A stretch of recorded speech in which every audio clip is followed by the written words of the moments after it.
going on, guys? It's the governor over here at the Madhouse. So today we got a Cummins. I believe it's an ISB or something of that nature. Let's give it a look, see. Yeah, it's an ISB. So anyways, what we got going on with it is the radiator's exploded in this thing. It's on a bigger, business class model. So we're going to put a radiator in it. I'm going to show you a quick install on that. But also we have a major oil leak on it. So I went ahead and found both the oil leak and the coolant leak. But the oil leak is on the actual fuel pump itself. All right, so lift pump mounts right here, actual main injection pumps right here. If you can look and see, you'll see that both bolts are missing. These things go through and they're broke off inside the front cover. All right, what I'm going to go ahead and do is remove the radiator and all that stuff. So we can access the front structure through this panel right here. All right, so this panel comes off without removing everything. Once we pull the fan belt off and all that stuff, we can go ahead and rip that sucker off. I'm gonna go ahead and remove the fuel pump as well once I get everything off the front. All right, we got a radiator en route for this thing.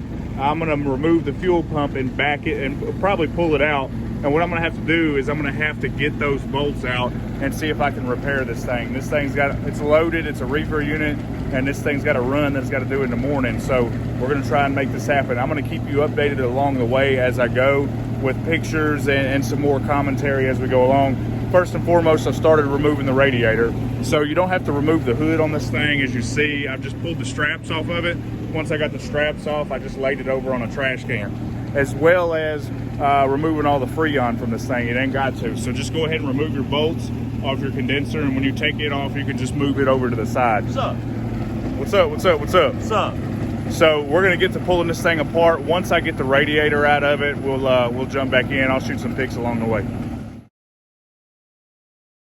What's going on, guys? We're back. Went ahead and got the radiator pulled out. Just want to give you a quick run through.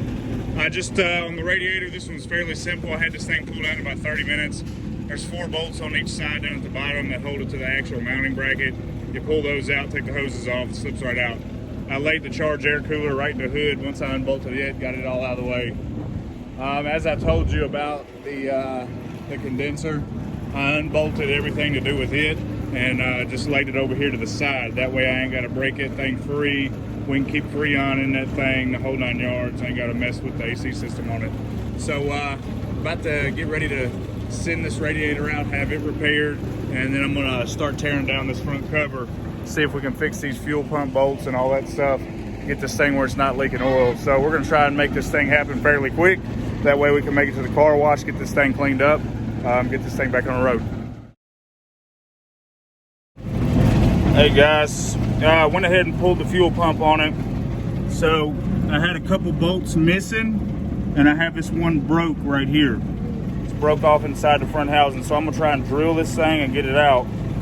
So I'm gonna go ahead and do that, and then we can reinstall this stuff. So I'll shoot a video here in a second once I get this thing out of here. All right guys, I'm back at you, and this is what we got. I went ahead and drilled a small hole in that stud that was broke off. So I was able to get it easy out in there. I've already started backing it out, it's coming out. You wanna make sure you drill a small hole in it and hit it with a punch, to get it started so your drill bit doesn't bounce around and all that stuff, because you don't want to scar up this front cover, man, because this is a whole job to put a structure on this thing. So as you see right here, had a little small hole in it. I hit it with a punch.